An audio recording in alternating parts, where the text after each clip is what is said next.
Boa tarde, chega mais que Vitrine Revista está só começando. Quarta-feira, dia 7 de janeiro, já estamos aí no meio da semana e por aqui a gente segue com muita coisa boa para você aí de casa. A partir de hoje eu estou por aqui, à frente então do programa, da apresentação, porque a nossa querida e maravilhosa Patrícia Sonsim está de férias. Então por aqui a gente vai seguir com muita dica, conversa, muita coisa boa para você aí de casa.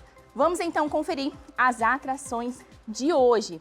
Você de casa pode participar do nosso programa ao vivo, mandando a sua dúvida sobre a aposentadoria. Nós temos aqui a nossa advogada especialista, Carla Sanches, que vai aí responder todas as nossas perguntas que você pode estar enviando aqui para o nosso WhatsApp 991 22 28 99. E falando sobre clima, verão, nós estamos aí numa época muito quente. Você, por algum acaso, sentiu aí uma palpitação enquanto estava fazendo algum exercício, alguma tarefa do dia a dia? Hoje nós temos aqui também o Dr. Arcilei, que vai trazer mais detalhes sobre esse assunto, dicas sobre o coração, para que a gente não passe mal nesses dias de calor extremo. Por aqui também nós temos a esteticista Júlia Victor, que vai trazer dicas e orientações também, falando um pouco mais sobre os benefícios de cuidados e também limpeza da pele. Então fica por aqui, que o nosso Vitrine Revista tá só começando. Tarobá, tá tudo aqui, confia.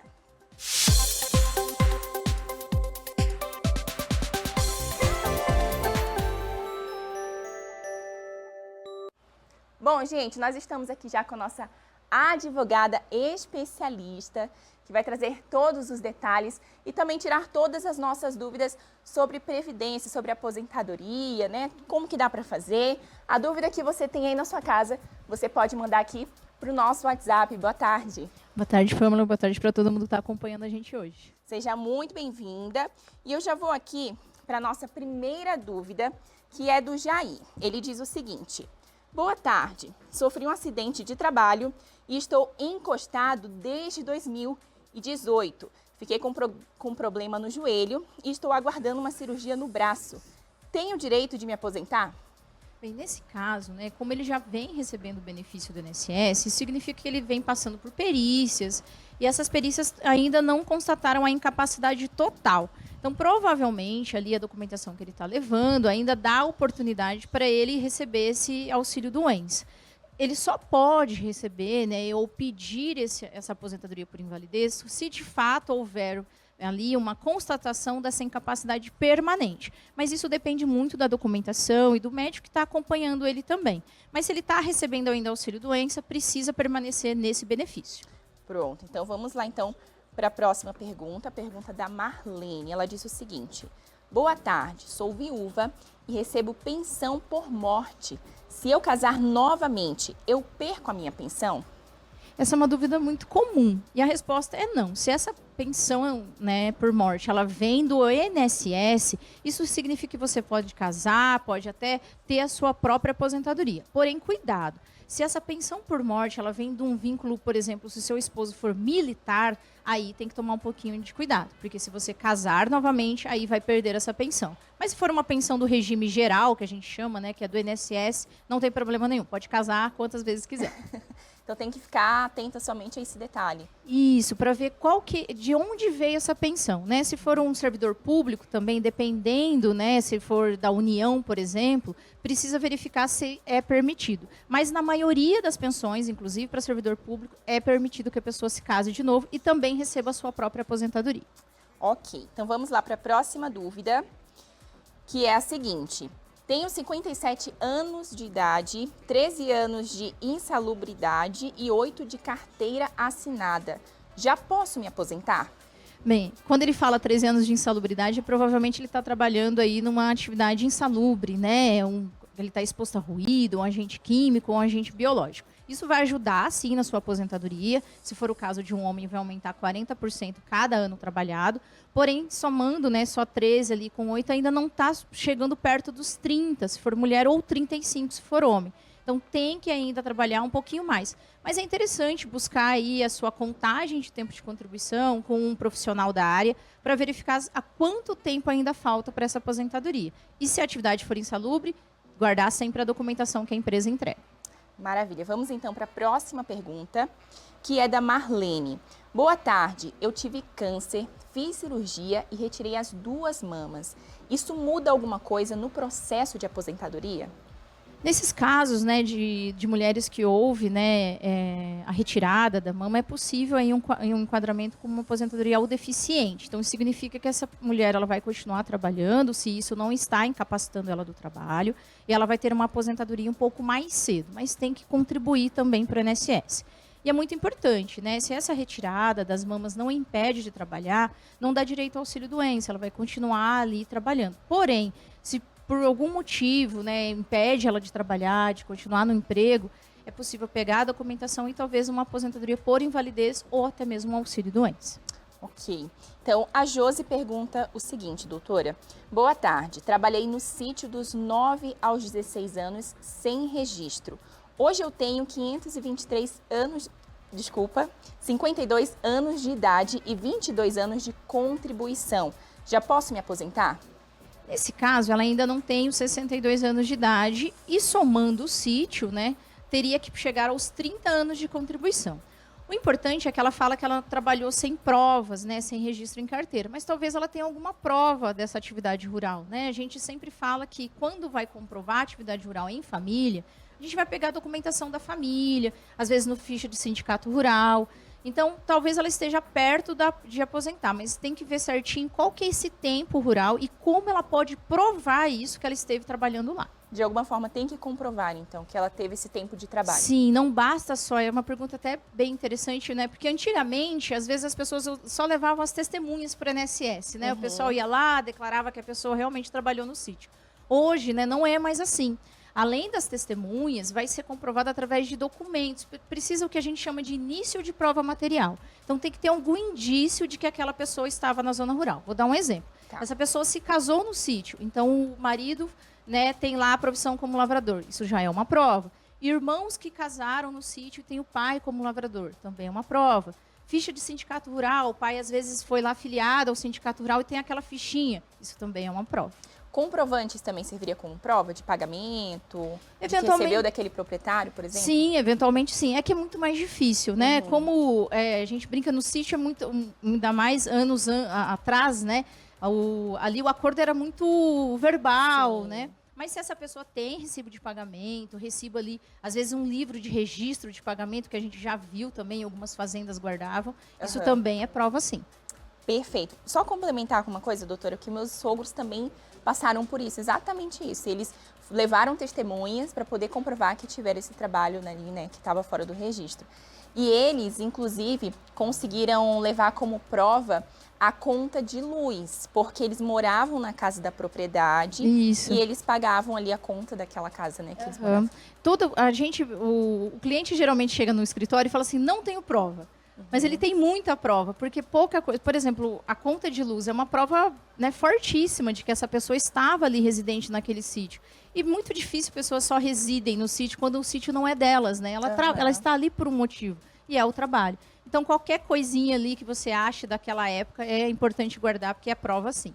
Perfeito. Então, a dúvida da Gisele. Fiz cirurgia de prótese total de quadril. Me enquadro como deficiente físico? Tenho direito à aposentadoria por invalidez? Então, são duas coisas diferentes, né? O deficiente físico é quando ele tem ali uma deficiência, houve aí, mesmo depois da operação, ela teve alguma sequela, é possível sim enquadrar ali no nível de deficiência. Isso é uma coisa e precisa ter, a gente verificar a documentação médica que ela tem. Agora, a aposentadoria por invalidez é quando a pessoa ela não está apta a trabalhar. E a gente sempre, né, deixa isso muito claro, né? Você estar doente, você ter uma doença, não significa que você é incapaz. Porque pode ser que ela tenha feito essa prótese, né? Tem essa prótese no quadril, mas ela continua exercendo a atividade dela, ela consegue manter a vida dela normal. Então, muito cuidado. A aposentadoria por invalidez, ela tem que, de fato, ali comprovar que você não tem mais condições, né? A gente tem pessoas que como a gente deu exemplo, né, pessoas que passaram por causa de um câncer, retiraram, né, a mama, mas continuam trabalhando. Então, ela teve a doença, mas ela não está incapaz. Então, são duas coisas bem distintas. Então, não é qualquer prótese ou aconteceu alguma coisa, fez alguma cirurgia. Isso. Pode ser que durante aquela cirurgia, né, o médico deu lá um afastamento de trabalho para ela de 3 meses, 4 meses, para ela se recuperar. Tudo bem, ela vai receber um auxílio doença durante aquele período. Mas pós aquele período, ela pode voltar a trabalhar, às vezes se reabilitando, às vezes numa outra função. Então, doença é diferente de incapacidade. Certo. Vamos lá, então, para a próxima pergunta. Minha mãe recebe pensão pela morte do meu irmão. Ela pode se aposentar também? Essa aposentadoria seria mantida? Essa é uma pergunta bem interessante, porque, assim, geralmente em casos de pensão, quando a mãe recebe pelo filho, isso significa que ela não tinha renda. Então, neste caso específico de pensão por morte, corre o risco, sim, dela perder. Por quê? A pensão por morte do filho para a mãe é uma questão de que ela não tinha ali meios de sobrevivência. A partir do momento que ela consegue uma aposentadoria, pode acontecer sim do INSS alegar que essa pensão proveniente do filho não seja mais necessária. Porque lembrando, né, a pensão do filho para a mãe, ela não é uma previsão legal, né, igual cônjuges, né, marido e mulher, o esposo morreu, automaticamente essa mulher, comprovando que ela é casada com este homem, ela vai receber a pensão. Já no caso do filho, né, quando esse filho falece, a mãe ela tem que comprovar que ela dependia financeiramente desse filho. A partir do momento que ela tem a aposentadoria, já não há uma dependência financeira. Então, Entendi, muito então, cuidado. São detalhes, né, doutora? Sim. Precisa ficar atento, porque não é... uma pessoa morreu e agora eu recebo já a pensão. Isso. Tem que verificar tudo isso. Por isso que a gente sempre pede, né, para a pessoa sempre ser orientada por um profissional, porque às vezes você vai sozinha até o INSS, a função do INSS é fazer protocolos, e talvez num protocolo que você faz, você vai perder o direito que você tem ou um benefício que você já recebe. Perfeito, então. É isso aí. Todas as dúvidas, então, aqui respondidas pela nossa doutora Carla Sanches, né, sobre a aposentadoria. Muito obrigada, doutora. Eu que agradeço sempre. Vamos, então, agora lá para a nossa cozinha, ver o que está sendo preparado por lá?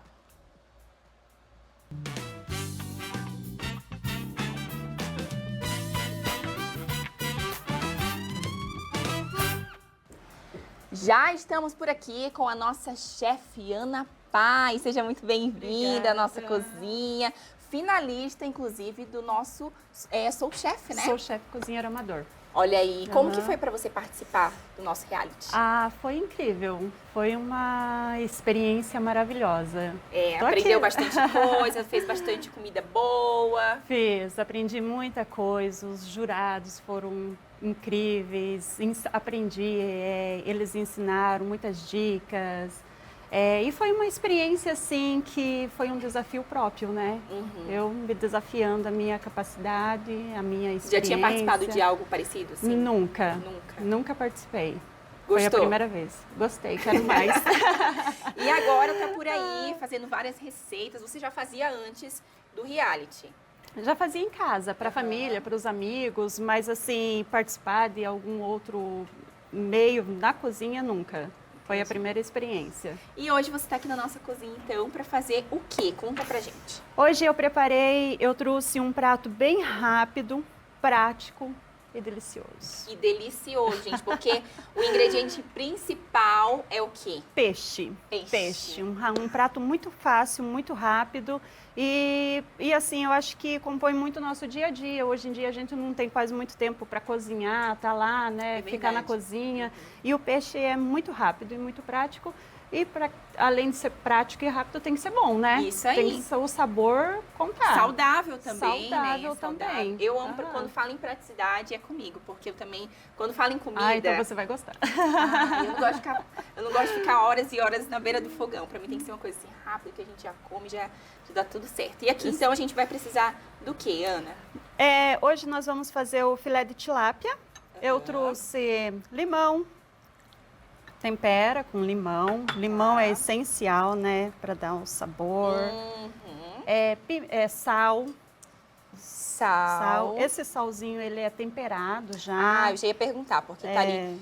Tá, então, falando dos ingredientes, já pro pessoal de casa anotar ali, deixar anotadinho para fazer. Então, precisa do peixe, que pode ser também um peixe que a pessoa tem preferência. Dá seu gosto. Eu prefiro tilápia, que é mais prático, né? Mais rápido. Não tem Maravilha. espinho. Não tem, isso Não aí tem facilita espinho. muito, Isso né? facilita E ó, bastante. pra você que tá aí de casa acompanhando e quer fazer essa receita, o ingrediente tá aí na sua tela, você pode fazer uma foto, bater um print, guarda aí, ou anota ali naquele seu livrinho de receitas também, pra fazer, que eu tenho certeza que você vai amar. No final do programa ainda a gente vai experimentar esse prato aqui ao vivo com vocês. É tudo a gosto, então... Tudo a gosto. Limão o Salvo a estava gosto. falando do tempero, acabei de interromper. Esse salzinho é aquele que a gente compra aquele mix temperado já Ah, entendi. com ervas, especiarias. Eu gosto de usar ele, prefiro do que já dá um tchan já. um sabor a mais. Uma pimentinha, não pode faltar, né? Pimentinha a gosto também. Aham. Então, Dá por enquanto, todo foi o limão, o sabor. sal, que é já um sal temperadinho, que é opcional. É opcional. Né? Você pode colocar um alecrim, Aham. uma outra erva a seu critério, a seu gosto. Uhum. Mas, ó, temperadinho, o essencial: limão, sal, pimenta. Tá, com Bem isso, básico. Tá temperado. com isso tá super temperado. Daí, Não o que tem que a gente segredo mais? nenhum, é bem prático mesmo. Aham.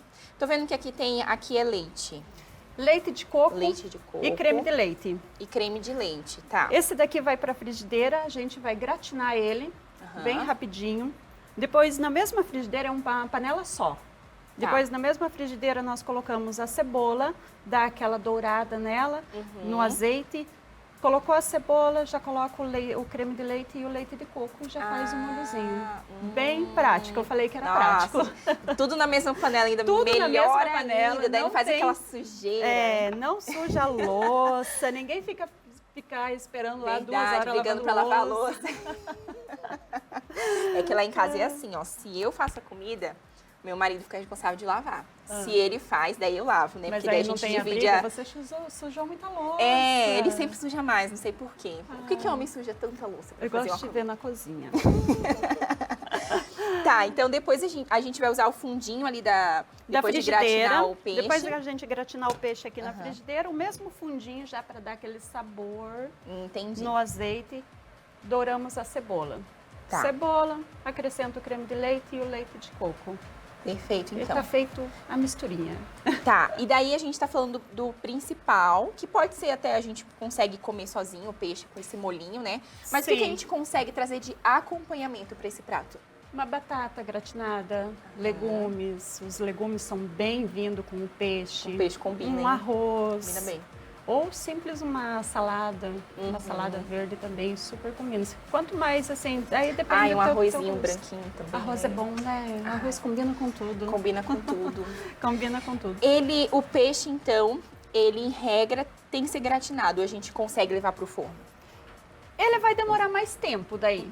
Se você quer mais rápido, e vai ter também a questão da cebola, que não vai ter o tchan da Sim, frigideira, né? Não vai tem ter isso aquele... aí. Daí eu tava aqui pensando, né, enquanto a gente tava falando aqui de forno, que no forno ele tem mais probabilidade também de ficar mais sequinho, né? Mais sequinho também. Ou dá para fazer essa mesma receita, ao invés de gratinar a cebola, você faz uma camada de cebola, rodelas. Ah, Pode legal. pôr uma camada de batata embaixo. A receita praticamente é a mesma. Só muda a forma ali de Aí montar. eu não acrescento o creme de leite. Por quê? Aí eu só coloco o leite de coco para Ah, assar. entendi. Tá. Só o leite de coco. Só ele temperado, porque daí ele vai soltar mais líquido. Aí o creme de leite vai acabar ficando muito líquido daí. Entendi. Só com o líquido Não vai ficar do só peixe. aquela papinha, né? Aham. Então, Só com o tá. líquido do peixe dá para levar ao forno também. Só que daí ele vai demorar mais, né? Entendi. Tá com tempo, daí você faz... Daí já vira depende. uma muqueca já. Vai já para uma outra receita. Já vai pra né? uma Aqui a gente outra quer o peixe receita. mais firminho, Mais né? firminho, porque aqui ele fica bem firminho. bem- Uhum. Tá, então agora o próximo passo seria o quê, Ana? Vamos gratinar ele. Então tá, Vamos. vai pra gratinar. E daí é no azeite, no azeite. óleo, varia? Varia, azeite, óleo, manteiga, a gosto. O que a pessoa preferir. Aham. O que você tiver em casa, O que tiver em casa. né? Aham. Daí Deixa eu joga ver se eu o lembro peixe como ali que, dentro. como que liga os fogão. Vamos aprender? Porque olha, tem uma briga com esse fogão. Acho que Mas aqui, aí, ó. né? Ah, Pronto! Aí, ó, gente. É simples. A gente quer. uma vez que você aprende, demora um pouquinho para pegar o jeito, mas vai, né? Tá, então aqui a gente vai agora gratinar Gratinar o o peixe. peixe. tá? E essa receita, gente, você que tá chegando agora aqui no nosso Vitrine Revista, é uma receita de peixe, né, ao leite de coco, é isso? Ao leite de coco. Ao leite de coco. Prática, com poucos ingredientes, você pode alterar ali os ingredientes na sua casa de acordo com o seu paladar. E uma receita super rápida Super também. rápida. Super rápida. Que nem o creme de leite para quem tolerante, né? A lactose, pode usar o sem lactose também. Esse daqui é o normal, o tradicional. Mas pode usar sem lactose também, porque o leite de coco já, né, já é saudável, então sem lactose também pode usar o creme de leite. Entendi. Então, enquanto você vai gratinando, Ana, eu gostaria de saber um pouco mais sobre a tua participação no nosso reality. Como que foi? Você que se inscreveu, você viu na TV, viu no Instagram? Como que foi esse início, assim? Foi muito por acaso. Eu nem sabia que tinha É. o programa. Como que você descobriu? Eu estava na casa de uma cliente minha, inclusive estava cozinhando lá, e a primeira vez que eu fui na casa dela e a televisão estava ligada, mas eu não estava assistindo, só ouvindo. Aí, de repente, eu ouvi a Patrícia fazendo a chamada. Ah, se você gosta de cozinhar, quer ser né, se inscrever para o programa. Fazendo um tal, convite ali, fazendo né? o convite. Aí eu fiquei pensando, nossa, que interessante. Que interessante, né? Mas não olhei, não parei para me prestar atenção. Aí cheguei em casa, fui pesquisar e surgiu assim aquela vontade, né? Falei, não custa. Quem não arrisca, não petisca. É isso aí. E daí você viu as regrinhas, o que precisava? Vi as regrinhas, mandar um vídeo, fazer a inscrição. Aí fiz a minha inscrição. E eu acho que o fogão não está aquecendo. Cadê? Vamos ver. Vamos lá. Eu acho que que ele demora um pouquinho, ele demora talvez. um pouquinho. Hã? Mas enquanto tá aquecendo aí já com o peixe ali, a gente vai batendo um papinho aqui. Você que tá Sim. chegando agora, ou que não acompanhou ali no início da nossa conversa, a Ana Paz, ela é finalista do Sou Chefe, né? Participou no passado aqui com a gente, tá contando um pouco da experiência dela. Então você tava contando sobre o momento que você viu, daí foi atrás de saber um pouco mais. Fui atrás. Aí eu até comentei com uma amiga minha, que me acompanhou desde o início, a Diane. Mandei uma mensagem para ela, eu falei assim, o que você acha? Você cozinha super bem, vai lá, testa o seu desafio. Ah, recebeu um incentivo né? aí Recebi incentivo. Legal. Aí não comentei com muita gente, né? Não comentei com muita gente. Aí recebi aquele incentivo e daí ela pegou e falou, vou ver, né? Mandei a mensagem e não me responderam. Não fui aceita. Olha só. Não fui aceita, mas aí passou uns dias e daí de repente recebi aquela mensagenzinha, né? Parabéns, você foi classificada. Fiquei muito emocionada, porque além... Você não estava esperando. Não estava esperando. Eu já tinha até, né? Falei, não vão chamar, né? Não mandaram mensagem, nada, não vai ter. Não fui classificada. E aí, quando chamaram, eu cheguei lá, muitos participantes, eram 13, né, que foram classificados, chamados para a primeira etapa. E aí cheguei lá e vi todo mundo com muito mais experiência do que a minha. Ah, é assim, tem de tudo no nosso Sou Chefe, né? Sim. Ana, enquanto a gente está gratinando aqui, o papo tá muito bom, mas a gente vai pro intervalo rapidinho e a gente já volta com mais aqui no nosso Vitrine Revista.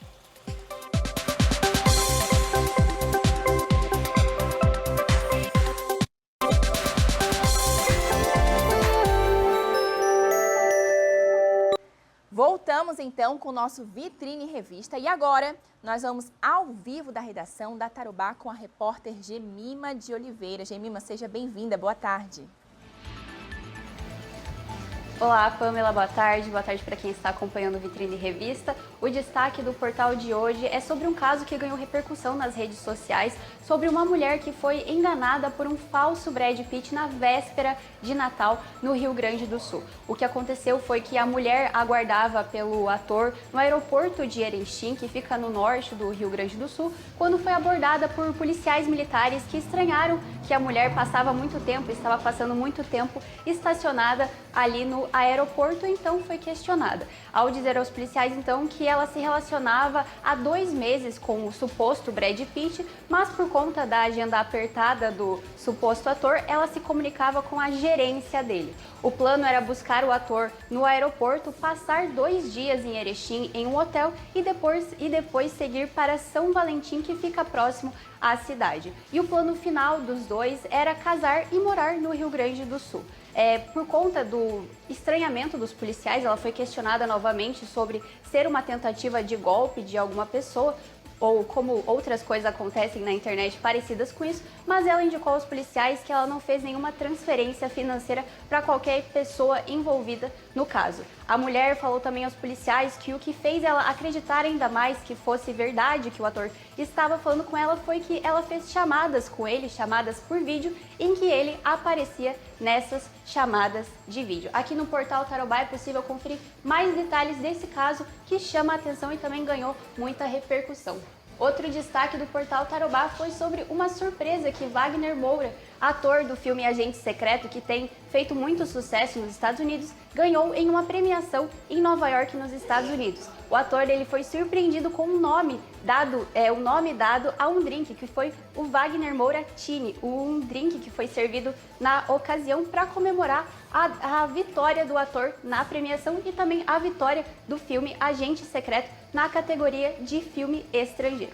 Aqui no portal Tarobá é possível conferir mais detalhes da noite que marcou o cinema brasileiro. E para mais informações, só acessar tarobá.com.br. Volto com você, Pamela. Muito obrigada, Jemima, pelas informações. E, gente, olha só, com as temperaturas cada vez mais altas, o corpo sente e o coração também. E o excesso de calor pode trazer riscos sérios à nossa saúde, especialmente para quem é mais vulnerável, como idosos e crianças. E para entender como o organismo reage às altas temperaturas, a gente vai entender agora quais são os sinais de alerta e como se proteger. Então, eu vou conversar agora com o Dr. Alcilei, que é cardiologista. Boa tarde, seja muito bem-vindo. Olá, boa tarde.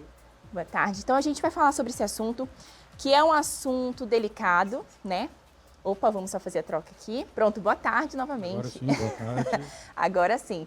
Então, nós vamos falar sobre esse assunto, que é um assunto que as pessoas, eu pelo menos, doutor, eu que sou jovem ainda, tenho 26 anos, e ando caminho ali na rua e já sinto assim um cansaço, uma fadiga. Isso é algo comum nessa época do ano?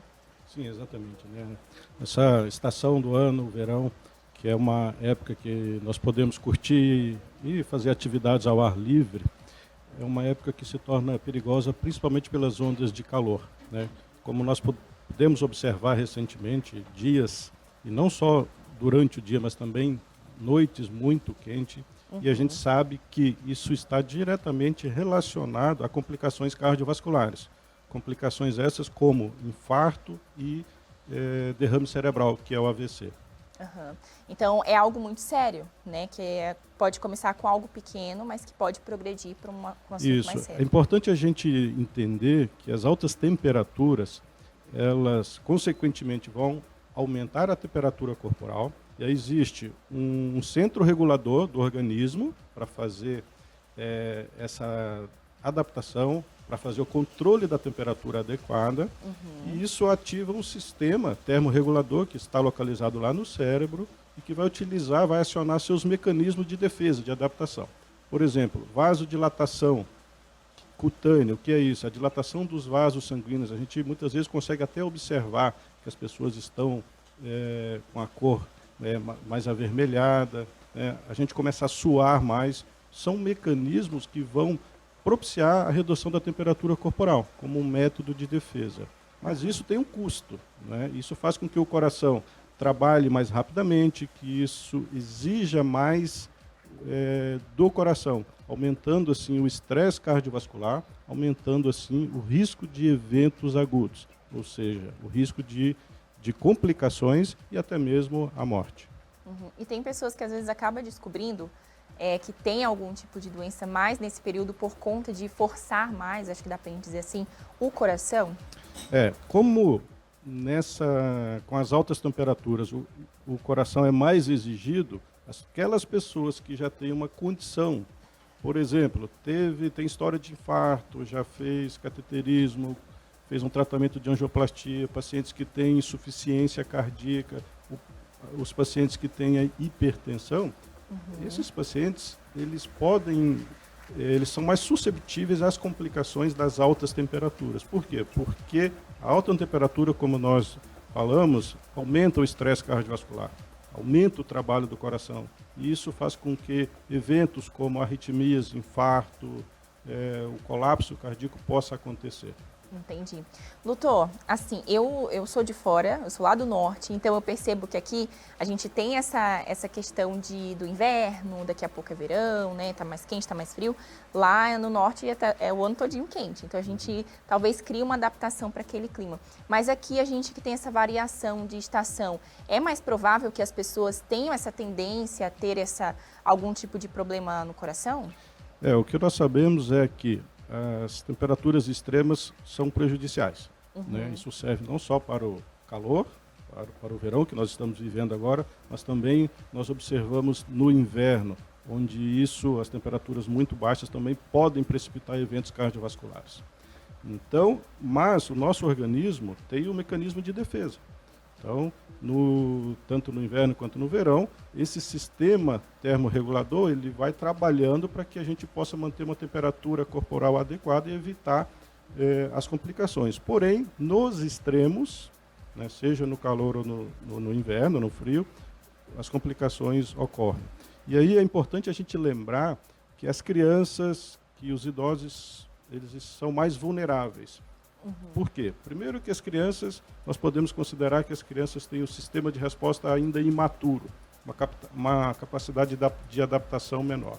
E o idoso, ele também acaba tendo uma menor capacidade de adaptação fisiológica por várias questões, né? Não somente pela idade, mas o idoso ele tem comorbidades, doenças outras, ele usa muitas vezes vários medicamentos que podem potencializar as complicações decorrentes do calor extremo. Daí acaba influenciando para que o problema aumente, talvez, né? Exatamente. Nós temos na literatura vários trabalhos já mostrando, né, que nós temos uma mortalidade maior nessa época do ano.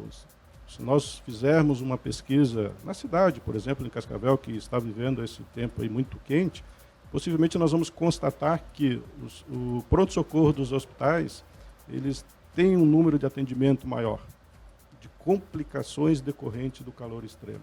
Então isso é extremamente importante. E aí eu quero aproveitar e alertar a população que sinais e sintomas como tontura, sonolência, confusão mental, isso pode ser um sinal de desidratação, que é muito comum nessa época do ano. E isso, palpitações, como você comentou no início, aquela aceleração, a percepção do batimento cardíaco, um batimento alterado, isso é um sinal, é um sintoma que deve levar essa pessoa para um atendimento, seja no consultório, seja no pronto-socorro. Eu acho que nós precisamos ficar atentos para que a gente possa socorrer esses pacientes. E evitar que se torne algo mais grave, né, doutor? Exatamente. Perfeito, então, doutor. A gente fica por aqui, então, com essa conversa maravilhosa sobre o coração, que é um assunto muito importante, né? Você que está aí em casa e acompanha a nossa conversa, agora vai ficar mais atento a esses sinais que o doutor acabou de passar, tontura, palpitação, se sentir qualquer um desses sintomas, já pode procurar um médico, não porque passou já, né, doutor?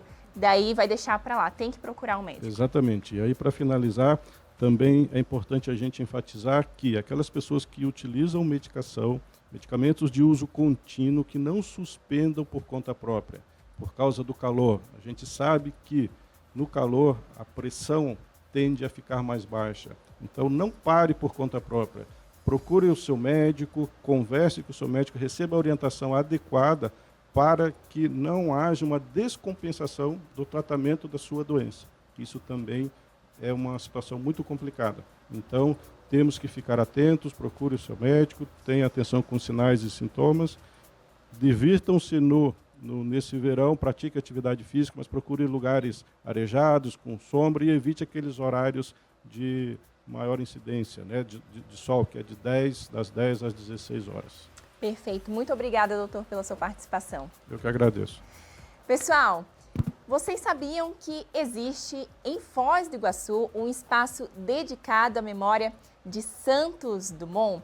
Pois é, mais de um século atrás, o pai da aviação ajudou a transformar as cataratas em um patrimônio público. Essa história riquíssima a gente vai relembrar agora na reportagem da Juliane Cuiava.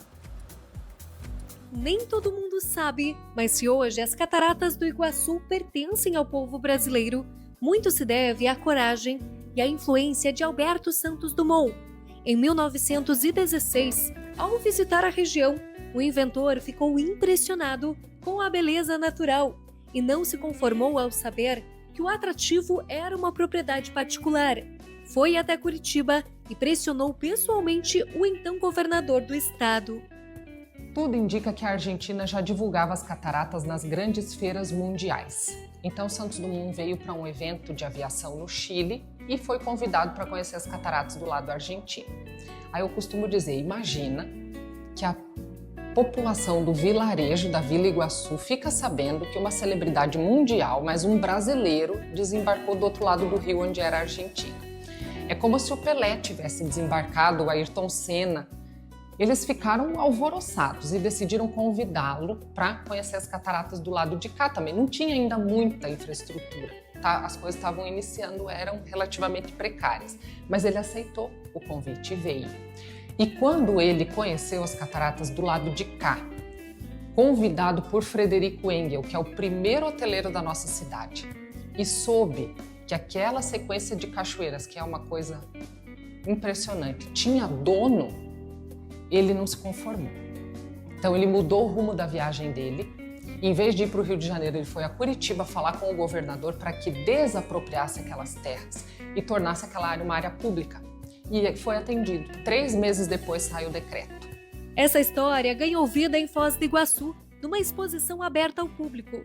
O espaço foi instalado no Clube Gresf, onde funcionou o primeiro aeroporto da cidade. A mostra Asas da Memória tem 2 salas temáticas. Na primeira, os visitantes conhecem um pouco mais sobre os inventos e a trajetória de Santos Dumont. A segunda sala é dedicada à visita dele às cataratas do Iguaçu. Entre os objetos em exposição está a réplica de uma mesa de 2 metros de altura, inspirada em um móvel original do aviador em Paris. Era lá que ele recebia convidados para os famosos jantares nas alturas. Tudo aqui é história, que passa pela formação da cidade e lembra o pioneirismo não tradicional de Foz. Tem uma estátua de Santos Dumont nas cataratas. E as pessoas que visitam as cataratas não entendem por que tem uma estátua dele lá. Eu ouço de muitas pessoas, Foz não tem história. Foz, é claro que Foz tem história, mas não é uma história convencional. Então chegou a hora da gente admitir que a nossa história não é convencional. Que quando os primeiros vieram aqui para delimitar esse território para o Brasil, já tinha gente aqui. O acervo foi reunido ao longo de quase uma década, com o apoio de voluntários e pesquisadores apaixonados pela história do pai da aviação. Tudo isso aqui é sobre resgate de memórias. Não só de Foz, mas do Brasil está aqui, pronto para decolar na imaginação dos visitantes. É isso aí, que legal, gente, essa reportagem que traz aí muitas informações, né, conhecimento sobre a história. E aqui pertinho, em Foz do Iguaçu, um lugar aí pra gente visitar e conhecer e se aprofundar um pouco mais na história. Pessoal, olha só, cuidar da pele vai muito além da estética. É também uma forma de saúde, autoestima e bem-estar. A limpeza de pele é um dos procedimentos mais procurados, mas ainda cercado aí de muitas dúvidas. E para explicar os reais benefícios desse cuidado e orientar sobre a forma correta de manter a pele saudável, eu converso agora com a Júlia Victor, que é esteticista e cosmetóloga. Boa tarde, Júlia, tudo bem? Boa tarde, tudo bem? Seja muito bem-vinda. Vamos então falar sobre esse assunto que, apesar de ser algo que o procedimento, que inclusive eu já fiz, é algo simples, não tão invasivo, mas as pessoas têm muitas dúvidas, né? Exatamente. O que mais te perguntam quando vão atrás ali de fazer algum tipo de procedimento? Você fala sobre limpeza de pele. Quais são as dúvidas que as pessoas mais têm? Geralmente perguntam o que é a limpeza de pele, quais benefícios e quando fazer, né? No caso, a limpeza de pele, ela é um preparo da nossa pele. É onde a gente prepara para receber os ativos, outros procedimentos. Tudo tem essa questão, né, do preparo, hidratação da pele, deixa a pele mais luminosa, mais viçosa, a textura da pele também fica mais macia.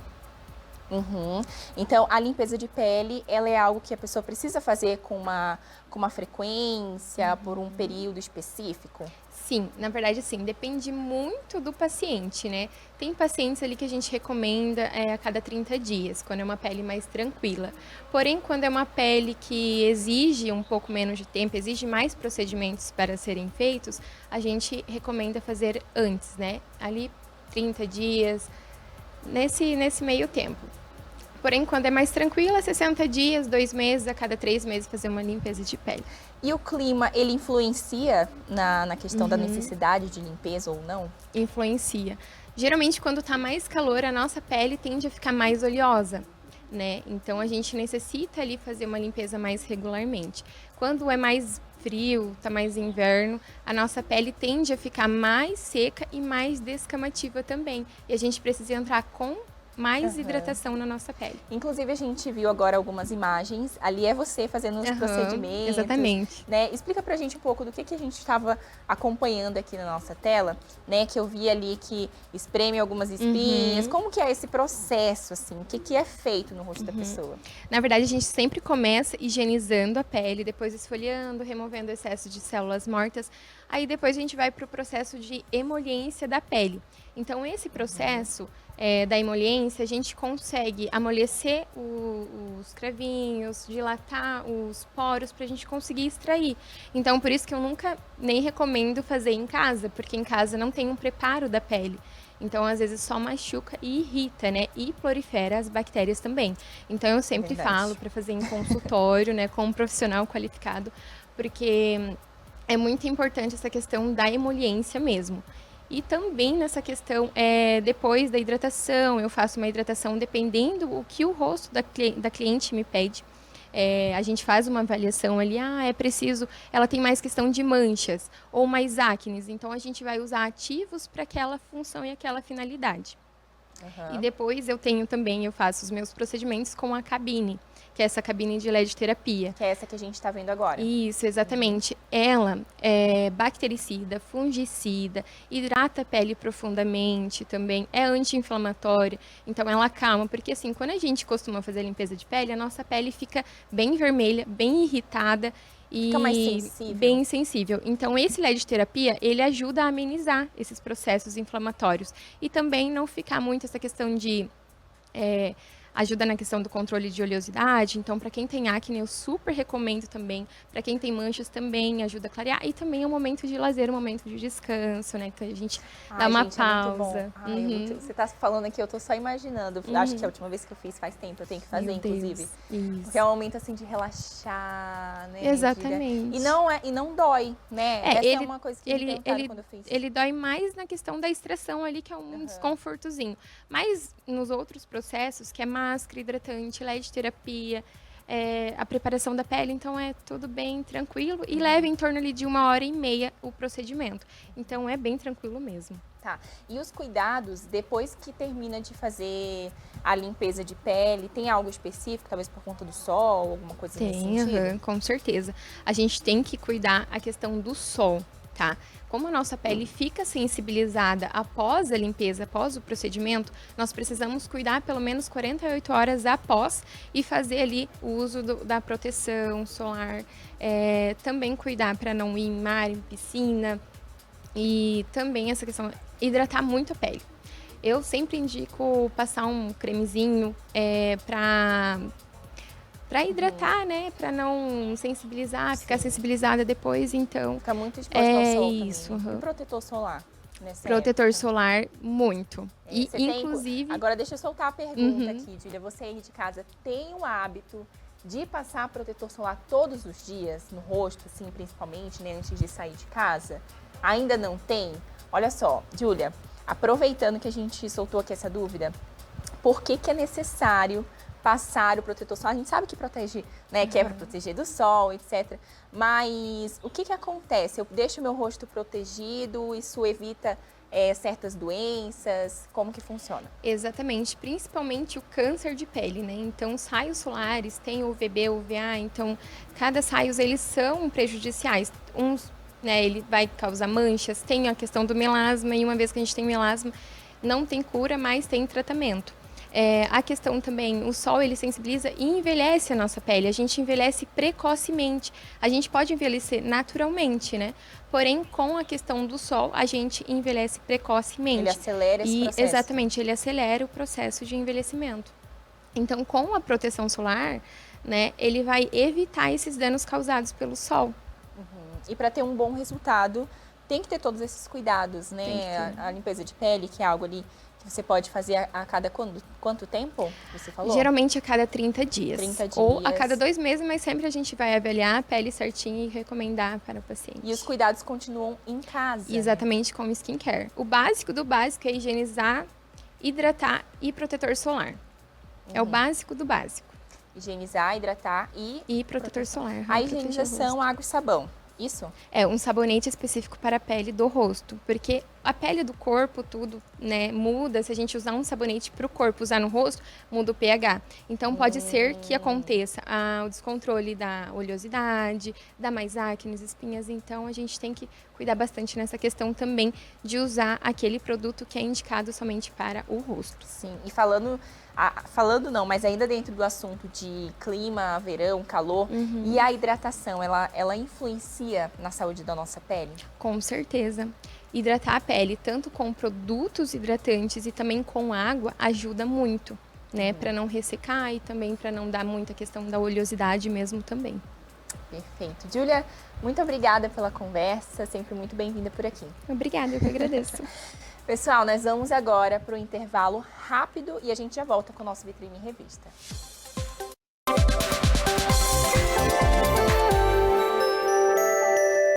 Voltamos com o nosso Vitrine Revista e olha só, nós estamos num período de praia, piscina, sol, vento, mas com isso tem também muita poluição. Então você já parou para pensar por tudo que o seu cabelo passa todos esses dias?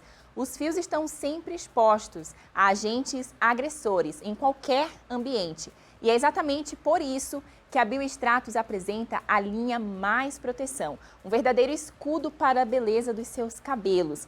A linha Mais Proteção da Biostratos foi desenvolvida para blindar os fios contra poluentes. Então tem ação quelante que desintoxica profundamente, eliminando impurezas e também metais pesados acumulados no dia a dia. Sabe aquele esverdeado que aparece depois da piscina? A linha ajuda também a evitar e a remover esse efeito indesejado. E não para por aí. Ela protege do sol, do calor, do secador, evita desbotamento da cor e também combate o ressecamento, mantendo sempre aqueles fios saudáveis, hidratados e cheios de vida. Indicada para todos os tipos de cabelo, a linha Mais Proteção une limpeza inteligente, hidratação e proteção completa na sua rotina. Biostratos, linha Mais Proteção. Defenda a sua beleza. E agora nós vamos lá para nossa cozinha, porque o prato já foi finalizado. Inclusive, ó, já está aqui bonitinho. Olha só, gente, que coisa linda. Só aguardando. Só aguardando a gente chegar por aqui. E, gente, conta pra mim, Ana, como que foi essa preparação? Porque a gente finalizou aqui nosso papo antes, você estava grelhando o peixe. Então, como que você fez para finalizar? Depois do peixe grelhado, fritei as cebolas, né, já. E acrescentei o creme de leite, o leite de coco e deixei criar o molho. Ali, Entendi. Temperei com Fica um sal e creminho, pimenta, né? fica um creme. Aí dei mais um toquezinho de sal, pimenta. Por cima. E essa folhinha, o que que é? É só decoração. É só decoração. Tem que ter aquele charme, né? só pra fazer um charme. Tá. É só pra fazer um charme só. E Ana, esse prato aqui, você que participou do nosso reality Sou Chefe, né? Eu no queria ano ter passado. feito ele. Aí, é isso que eu ia te perguntar. Eu queria, mas no episódio que como eu fiquei no grupo B, quem fez peixe foi o grupo A. Ah, não caiu o peixe pra Aí você não fazer. caiu o peixe para mim fazer, mas Entendi. seria um dos pratos que eu tinha escolhido já. Se Nossa. caísse peixe, eu ia fazer esse. Mas E aí... quando a gente fala assim, quando a gente vai pra sobremesa, o que você faria hoje, assim, que talvez você não teve a oportunidade de fazer no Sou Chefe? Eu prefiro salgado. É, você é mais do salgado. Eu sou mais do salgado. Eu gosto mais da preparação, tanto de comer quanto de fazer salgado. Mas o doce, assim, Entendi. eu teria que Você se estudar vira melhor. ali, Me viro, faz mas uma- não é o meu forte. Mas você gosta mais da eu parte gosto salgada. mais da parte salgada. Entendi. Aham. Olha só, pra gente não deixar o prato aqui, que ele já tá aguardando a gente, né? Aham. Ele é um prato rápido, prático. Em quanto tempo que dá pra fazer, mais ou menos? Ah, Uns 15, 20 minutos? uns 15, 20 minutos. É, assim, se você quiser deixar marinando o peixe por mais tempo, pra pegar um é pouquinho melhor mais. porque ele pega mais sabor, né? Aham. Que o peixe, tanto peixe quanto frango, suíno, ele fica mais saboroso. Quanto mais tempo marinar, melhor.